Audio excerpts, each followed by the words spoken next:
আজকে অনেকের রিকোয়েস্টে এই ভিডিওটা আমি বানাচ্ছি। আজকে WBSLST 2025-এর যেই ফিজিক্সের এক্সাম পেপারটা হতে চলেছে ক্লাস 11-12, আমি আগের থেকেই বলে দিচ্ছি, ইট ইজ ফর ক্লাস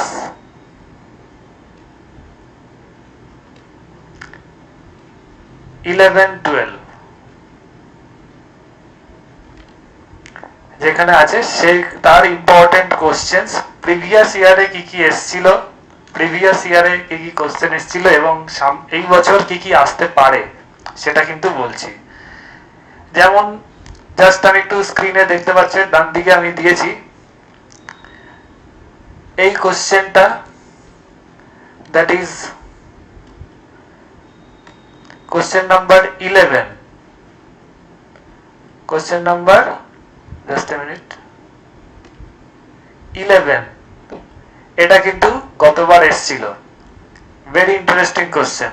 আচ্ছা, সেকেন্ড, তারপরে এটা আমি স্পেশাল টাইপের কোশ্চেন আমি বানিয়েছি, এটা লাস্ট ইয়ারে আসেনি, এটা আসতে পারে, সেটা আমি বলবো এখন।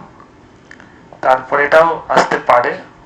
এই যে কোশ্চেন নাম্বার 40, এটাও কিন্তু ভেরি ভেরি মানে ইম্পর্টেন্ট ছিল, গতবার এসেছিল। এই ধরনের কোশ্চেনই কিন্তু আসবে, এই কোশ্চেনটা আসবে না, কিরকম আসতে পারে আমি বলছি।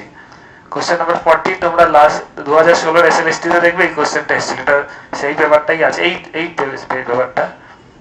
আচ্ছা, তারপরে একদম এগুলোই।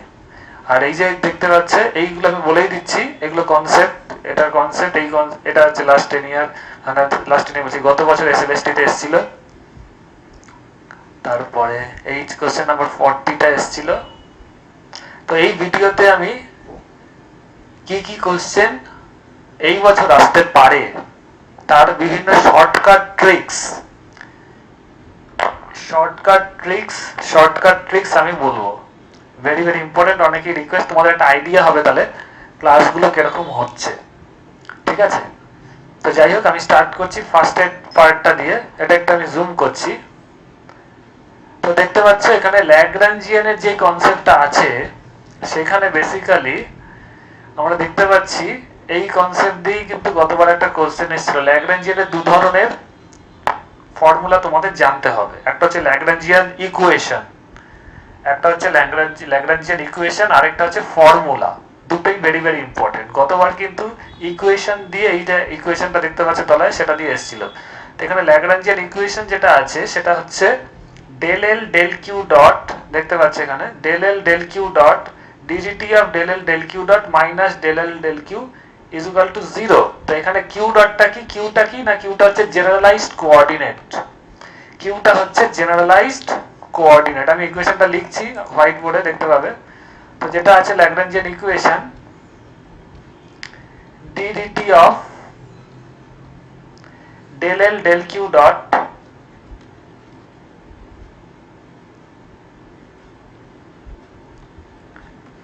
minus del L del Q equals to, just a minute,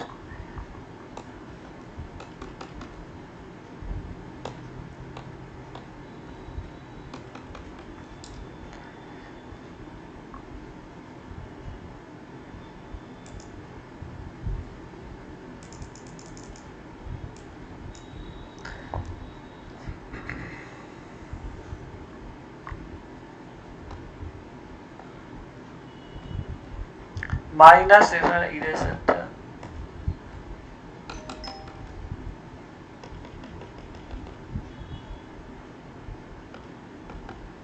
আমি ফ্রেশ করে লিখছি। তো এখানে যেটা ইকুয়েশনটা আছে, তো ddt of del L del Q dot minus del L del Q equals to 0। এখানে কিউটা কি না, জেনারেলাইজড কোঅর্ডিনেট, মানে ল্যাগ্রাঞ্জিয়ানটা যেই কোঅর্ডিনেটের উপর ডিপেন্ড করছে, একদম সিম্পল ল্যাঙ্গুয়েজ এটা ধরতে পারো।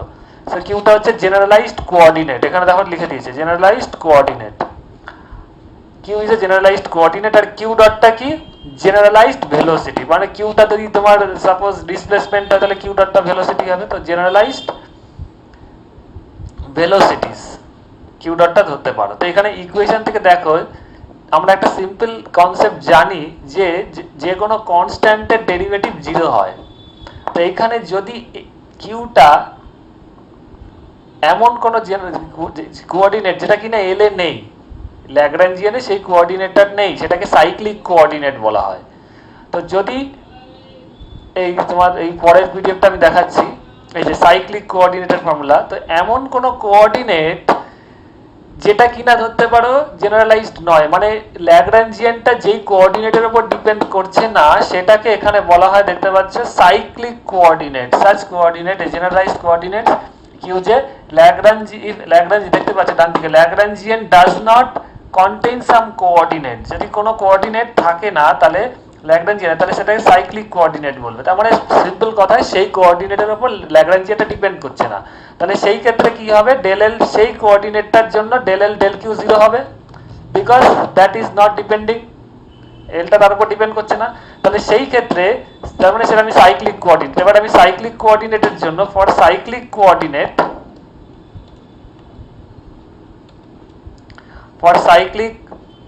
কোঅর্ডিনেট ডেল এল ডেল কিউটা কি হলো, 0 হয়ে গেল। তার মানে ডেল এই পার্টটা যদি 0 হয়ে যায় তাহলে তার মানে কি দাঁড়ালো, DDT of del L del Q dot is equal to 0। আমি নেক্সট পেজে যাচ্ছি।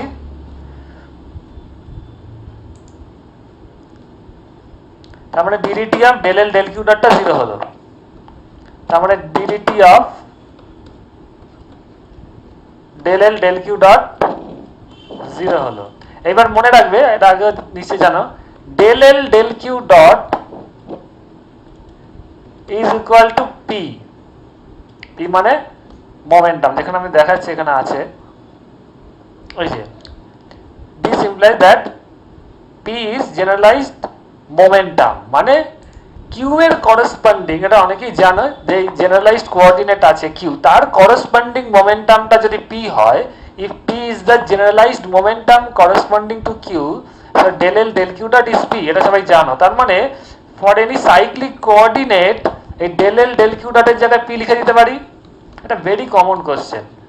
মানে p is equal to 0, del l del q dot is equal to p, তার মানে p dot is equal to কি হলো, 0। তার মানে p টা কি, কনস্ট্যান্ট। তার মানে এমন কোন কোঅর্ডিনেট যেটার কিনা জেনারেলাইজড কোঅর্ডিনেট, এবং সরি সেটা যদি সাইক্লিক কোঅর্ডিনেট হয়, তাহলে সাইক্লিক কোঅর্ডিনেটের জন্য যেহেতু ডেল এল ডেল কিউ ডটের ডেরিভেটিভ 0 হচ্ছে, তার মানে দ্যাট তার সেই সাইক্লিক কোঅর্ডিনেটের করসপন্ডিং জেনারেলাইজড মোমেন্টামের ডেরিভেটিভ 0 হবে। তার মানে এটা কি হচ্ছে, তার মানে পিটা কি হবে, কনস্ট্যান্ট। তার মানে কোন জিনিসের ডেরিভেটিভ যখন 0 হয় তার মানে সেটা কি হয়, constant, that means P is constant. এই কনসেপ্টের উপরই কিন্তু একটা কোশ্চেন গতবার এসেছিল। এবার কোশ্চেনটা দেখলে সবাই ঘাবড়ে যাবে, বুঝতে পারবে না, তাকে আমি সেই কোশ্চেনটাই দেখাচ্ছি, জাস্ট আগের বছরই এসেছিল। এই কোশ্চেনটা আমি জুম করে দেখাচ্ছি তোমাদের। এই যে Lagrangian for a system is L is equal to m by 2 x1 dot square x2 dot square plus x3 dot square plus এটা। এখানে দেখো খুব খেয়াল করে কোন জিনিসটা নেই, x1 ডটটা কি, তোমার x1 টা বলেই দিয়েছে জেনারেলাইজড কোঅর্ডিনেট, দেখতে পাচ্ছ, আর x1 ডটটা জেনারেলাইজড ভেলোসিটিস। তো এখানে দেখো x1 x2 আছে, আর x1 ডটটা জেনারেলাইজড কোঅর্ডিনেট না, এটা ভেলোসিটিস, x1 ডটটা ভেলোসিটি, x2 ডটটা ভেলোসিটি, x3 ডটটা ভেলোসিটি। তো এখানে দেখো ল্যাগ্রাঞ্জিয়ানের এক্সপ্রেশনে x1 x2 আছে, x3 নেই। x3 যেহেতু নেই, তার মানে তুমি বলতে পারো x3 টা কি, এর সাইক্লিক কোঅর্ডিনেট। তো যেহেতু x3 টা নেই, তার মানে এখানে কি দেখতে পারো তুমি, যেহেতু এই এক্সপ্রেশনে x3 টা নেই, as x3 is not there, তার মানে x3 is generalized, x3 is cyclic coordinate। তার মানে কি হবে, ডেল এল, একটু আগে যেটা দেখছো, del L del x3 dot DDT of, এটা 0 হবে। তার মানে ডেল এল ডেল x3 ডটটা কি হবে, px3 মানে তার তোমার p3 জেনারেলাইজড মোমেন্টাম, তার মানে p3 টা কি হবে দেখতেই পাচ্ছ, তার করেসপন্ডিং মোমেন্টামটা কনস্ট্যান্ট হয়, তার মানে p3 এটা ডট হবে না, ইরেজারটা এখানে কাজ করছে না, যাই হোক, তার মানে p3 কনস্ট্যান্ট হবে।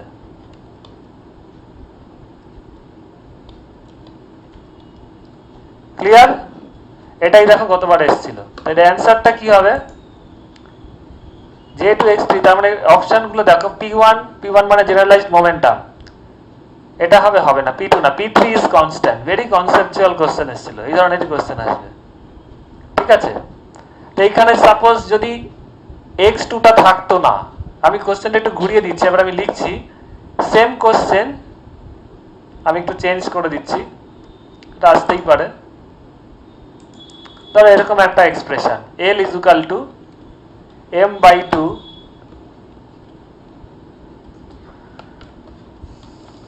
x1 dot square plus x2 dot square plus একটা কিউব দিয়ে দিলাম, ঠিক আছে, x3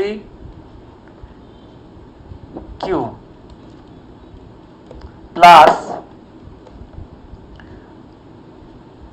এখানে কিন্তু x3 ডট কিউব আছে, ঠিক আছে, সব ডট, প্লাস x1 বাই 2। তাহলে কোন মোমেন্টাম গুলো কনস্ট্যান্ট থাকতো, দেখো এক্সপ্রেশনে কিন্তু x2 আর x3 নেই, x2 and x3 is absent here,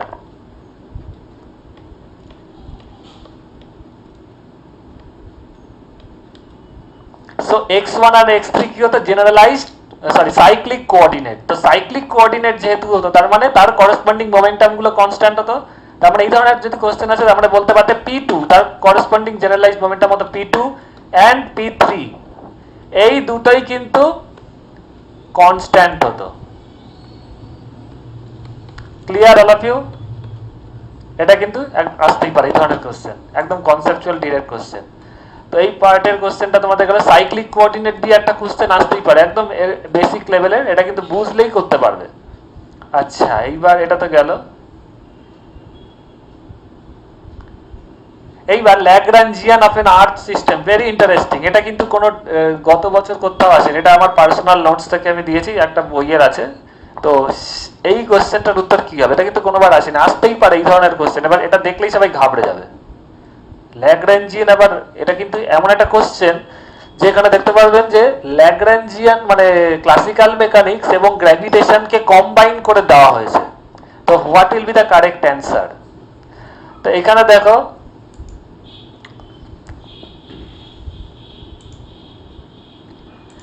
তোমরা ল্যাগ্রাঞ্জিয়ানের একটা ফর্মুলা জানো, দ্যাট ল্যাগ্রাঞ্জিয়ান ইকুয়ালস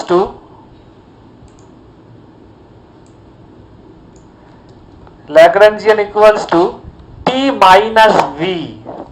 এটা কিন্তু ফর্মুলা, আগেরটা ছিল ইকুয়েশন, এটা ল্যাগ্রাঞ্জিয়ানের ফর্মুলা, এক্সপ্রেশন। t মানে kinetic energy, t stands for kinetic energy, আর v stands for potential energy. এবার দেখো সান আর আর্থ সিস্টেমের তোমরা কাইনেটিক এনার্জি জানো, কাইনেটিক এনার্জির ফর্মুলাটা কি না, এটা অবভিয়াসলি তোমাদের কোঅর্ডিনেট সিস্টেমের থেকে দিয়েছে। তো সান আর আর্থের সিস্টেমের কাইনেটিক এনার্জি কত, যদি তুমি কার্টেসিয়ান কোঅর্ডিনেটে দেখো, তাহলে v এর এক্সপ্রেশনটা তোমরা নিশ্চয়ই জানো, তার ফর্মুলাটা কি, হাফ m v স্কয়ার। তো হাফ m, এখানে কার্টেসিয়ান কোঅর্ডিনেটে ভিটা হয় r ডট প্লাস, মানে x r কম্পোনেন্টটা r ডট হয়, আর ওটা হয় r স্কয়ার r থিটা। তাহলে v স্কয়ারটা কত হচ্ছে, r square plus r square theta dot square. এটা গেল তোমাদের কাইনেটিক এনার্জিটা। আর পোটেনশিয়ালটা তোমরা জানো যে পৃথিবী আর সূর্যের যেটা তোমার পোটেনশিয়াল এনার্জি, তার পোটেনশিয়াল এনার্জিটা যেহেতু gravitational is a attractive type force, তাই তার পোটেনশিয়াল এনার্জিটা নেগেটিভ হয়। তো তার পোটেনশিয়ালটা যেটা দাঁড়াবে, পোটেনশিয়াল এনার্জিটা হয় মাইনাস, দেখবে গ্র্যাভিটেশনে পড়েছে, gmm বাই m, ক্যাপিটাল এমটা হচ্ছে সূর্যের মাস আর এটা হচ্ছে r। তাহলে তোমার ল্যাগ্রাঞ্জিয়ান এক্সপ্রেশন এই জাস্ট এটা বসিয়ে দাও, তাহলে এল ইজ ইকুয়াল টু দাঁড়ালো টি এর জায়গায় বসিয়ে দাও হাফ এম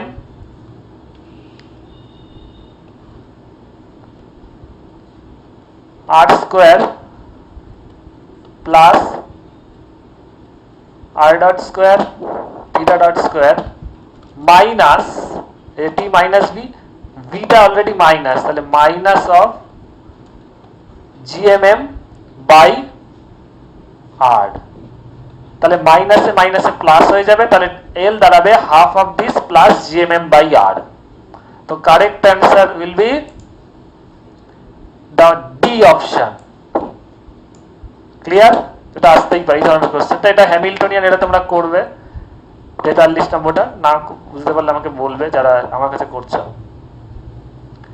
আচ্ছা এইবার এই একটা ফর্মুলা এটা কমিউটেশন কিন্তু সিলেবাসে অনেকে ডাউট আছে যে আছে কি আছে না একেবারেই আছে সিলেবাসে স্পেসিফিক্যালি বলে দিয়েছে কমিউটেটর আছে এবং এখানে বিভিন্ন রকম কমিউটেটর আসতে পারে তো কমিউটেটরের লটা আমি একটু শর্টে বলে রাখি কমিউটেটরটার ইউটিলিটি কি অ্যাপ্লিকেশনটা আগে বোঝা দরকার তো কমিউটেটরের ফর্মুলাটা যদি সিম্পল ল্যাঙ্গুয়েজে বলতে চাই পরীক্ষার পারপাসে ধরো এখানে এ আর বি দুটো কমিউটেটর এ কমা বি এর ফর্মুলাটা হচ্ছে ফার্স্টে লিখতে পারো A B minus B A এবার যদি if A B equals to B A হয় if A B equals to B A তাহলে এটা কি হচ্ছে জিরো হয়ে যাচ্ছে তার মানে বুঝতে পারবে এবার বিভিন্ন অপারেটর দিয়ে তোমাদের আছে এবার ধরো সাপোজ এটা হচ্ছে তোমার পজিশন একটা এক্সাম্পল বলছি আর বিটা ধরো কি বলবো এনার্জি ফর এক্সাম্পল যদিও এটা হবে না আমি বলে দিচ্ছি তো যদি পজিশন আর এনার্জিটা সেম হয় পজিশন আর এনার্জির তোমার এই কমিউট করে মানে এটা যদি জিরো হয় তার মানে বুঝতে পারবে পজিশন আর এনার্জি যে কোনো মেটেরিয়ালের মানে অবজেক্টের সাইমালটেনিয়াসলি ক্যালকুলেশন করা যাবে তো দুটো অপারেটর যদি কমিউট করে মানে তাদের এটা যদি জিরো হয় তার মানে বুঝতে হবে সেই দুটো কোয়ান্টিটিকে ভ্যারিয়েবলকে আমরা একই সাথে মেজার করতে পারবো আর যদি দেখা যায় if A B not equals to B A তার মানে কি এর সিগনিফিকেন্সটা বুঝতে হবে তার মানে বোঝা যাবে কারণ এই কনসেপ্ট থেকেও কোশ্চেন আসতে পারে তার মানে বুঝতে হবে যে এটা not if A B is not equal to B A তার মানে কি দাঁড়াবে এর কমিউট করছে না নট ইকুয়ালস টু জিরো তো তখনই যদি কোনো নট ইকুয়ালস টু জিরো হয় তার মানে বুঝতে পারবে এ এবং বি দুটো যে কোনো অবজেক্টের বা বডির বা যে কোনো জিনিসের এটা কিন্তু আমি এ আর বি দুটোকে একই সাথে মেজার করতে পারবো না যেমন একটা এক্সাম্পল এক্স আর মোমেন্টাম মানে পজিশন আর মোমেন্টাম এটা তুমি যদি কমিউট করো দেখতে পারবে it is not equals two zero এর একটা ভ্যালু আছে আমি সেটা বলবো is not equals to 0 তার মানে বোঝা যাচ্ছে পজিশন আর মোমেন্টাম যে কোনো অবজেক্টের একই সাথে মানে তোমার শ্রোডিঙ্গার ইকুয়েশনের আগে আছে কোয়ান্টাম মেকানিক্সে যে কোনো ওয়েভ ফাংশনের একই সাথে মেজার করা ইম্পসিবল তাই জন্য দেখবে একটা হাইজেনবার্গ আনসার্টেনিটি প্রিন্সিপল আছে তো এবার এক্স পি এর ভ্যালু কত সেটা কিন্তু তোমাদের সিলেবাসে আছে এবং এরকম কোশ্চেন আসতেই পারে যে find out very common question find out x P এটা একদম কমন কোশ্চেন বা এরকম দিতে পারে ফাইন্ড আউট একই কোশ্চেন এক্স কমা পি এক্স ঠিক আছে এরকম আসতে পারে এক্স কমা পি এক্স এস কিউ কোনটা করবে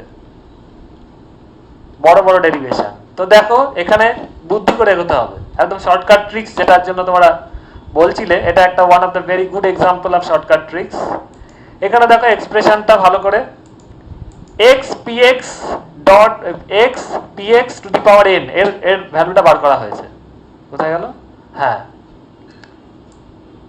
এখানে তুমি কমিউট করলে যেই রুল অনুযায়ী কমিউট রুল আমি আমার ক্লাসে সবাইকে বুঝিয়েছি সব ভিডিও আছে তো আলটিমেটলি তোমরা যে রেজাল্টটা পেলে সেটা মুখস্থ রাখতে হবে মনে রাখতে হবে যে x px to the power n is equal two কত ni h cut px to the power n minus 1 এইখান থেকে তোমরা যে কোনো এক্সপ্রেশন কয়েক সেকেন্ডে বার করে দিতে পারবে কি করে যে ফর্মুলা দেখলে এক্স পি এক্স, পি এক্সটা কিন্তু suffix, to the power N equal to দেখতে পারলে এন আই, আই মানে তোমরা জানো root over of -1, N I px to the power, দেখো ni h cut px to the power n-1, ni h কাটটা জানো px to the power n-1। তো এবার দেখো তোমাদের অ্যান্সার মিলে যাবে যদি x px বার করতে হয়, x কমা ধরো px তোমাকে এমসিকিউ এ দিয়ে এরকম কোশ্চেন আসতেই পারে, ভেরি কমন কোশ্চেন। তার মানে n ইকুয়ালস টু কত এক্ষেত্রে, n ইকুয়ালস টু 1, তাহলে x px কত হবে 1 into I into h cut into px to the power 1 minus 1, তার মানে এখানে 1 minus 1 মানে 0, px to the power 0 1, তার মানে x px কত হলো I h কাট। এটা একদম কমন কোশ্চেন। এইবার এই যে ফর্মুলাটা তুমি মনে রাখলে, this is the shortcut tricks, এটা কিন্তু কোনো বইয়ে কোনো ইউটিউবে আমি বলে দিতে পারি কোনো ভিডিওতে পাবে না, তোমরা সার্চ করে নিতে পারো। আমি অনেক বলে দিচ্ছি, অনেক স্টুডেন্টরাই আমার কাছে আসছে, একেবারে পাতি লেভেলের ক্লাস হচ্ছে বিভিন্ন কোচিং সেন্টার, আমি নাম নিতে চাই না, তোমরা বুঝতেই পারছো। তো এটাই হচ্ছে shortcut tricks for SLST, it is one of the, অনেক শর্টকাট ট্রিক্স আমি বলেছি আমার স্টুডেন্টদের। তো এবার যদি তোমাকে বলে যে what will be the value, যেটা বললাম X P X to the power 100 কত হবে, সবাই তো ঘাবড়ে যাবে, কি করে বার করবো, ওই বড় ক্যালকুলেশন করবে না, জাস্ট ফর্মুলা বসিয়ে দাও, n কত 100, i h cut px to the power কত হবে 100 minus 1 মানে 99। ক্লিয়ার? এই ফর্মুলার বেস্ট কোশ্চেন। এই একটা কমন কোশ্চেন, শর্টকাট ট্রিক্স বলে দিলাম, তার জন্য তোমার কমিউট করতে করতে কত দূর যাবে, অসম্ভব। একদম এই শর্টকাট ট্রিক্স এই ধরনেরই কিন্তু কোশ্চেন আসবে, এটা আসেনি আমি বলে দিলাম, এই টাইপের আসতেই পারে, এটা একটা shortcut tricks, very good example.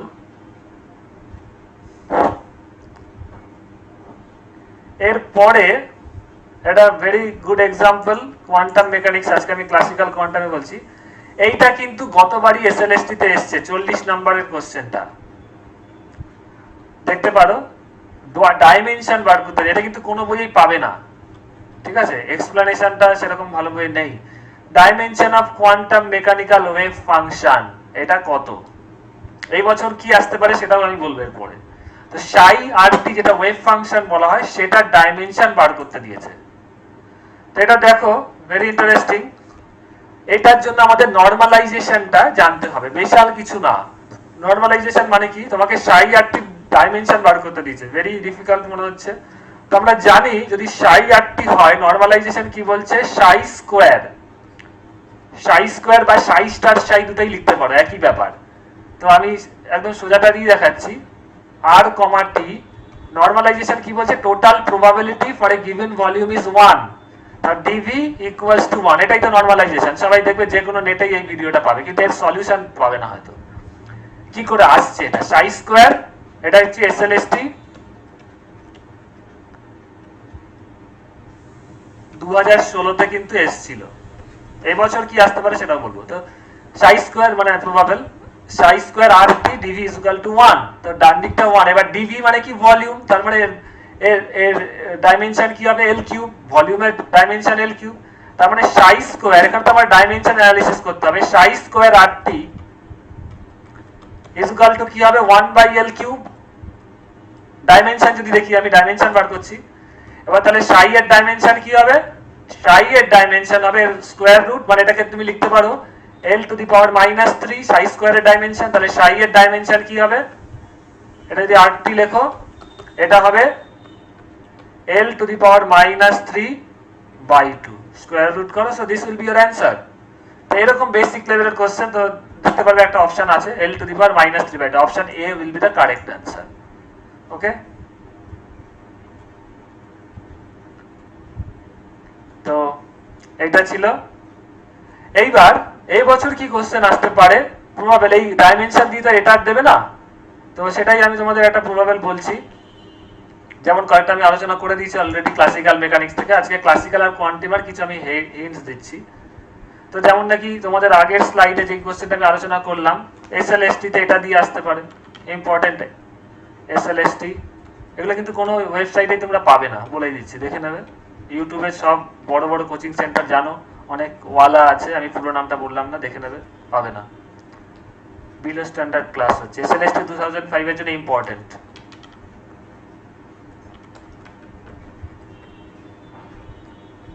এই ট্রিক্সটা।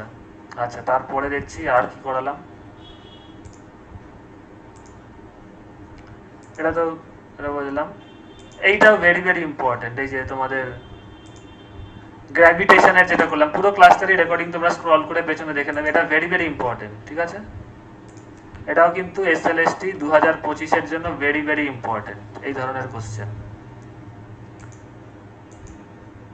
তারপরে যে জেনারেলাইজড কোঅর্ডিনেট দিয়ে আমি যেটা প্রিভিয়াস ইয়ারে এসেছিল, তার একটা ডিফারেন্ট কাইন্ড অফ নিউমেরিক্যাল আমি বললাম, আমি x1 টাকে রেখেছি, তাহলে এই ক্ষেত্রে কি হবে, p2 p3 কনস্ট্যান্ট, এই ধরনের কোশ্চেন ভেরি ভেরি ইম্পর্টেন্ট। আরেকটা লাস্ট আমি ভেরি ইন্টারেস্টিং দিচ্ছি, তোমরা আশা করি চেষ্টা করলে পারবে, তো আমি সলিউশন বলে দেবো এখন।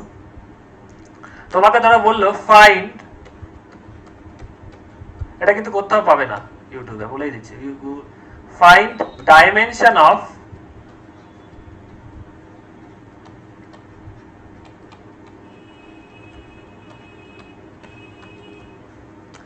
xpx, x, px। কি করবে? সব তো বলবে একদম মানে বিশাল কঠিন কোশ্চেন, সবচেয়ে সোজা কোশ্চেন, সবাই একটু ট্রাই করো, তারপরে আমাকে বলো। দেখো এর হিন্টস কিন্তু আমি অলরেডি দিয়ে দিয়েছি আজকে।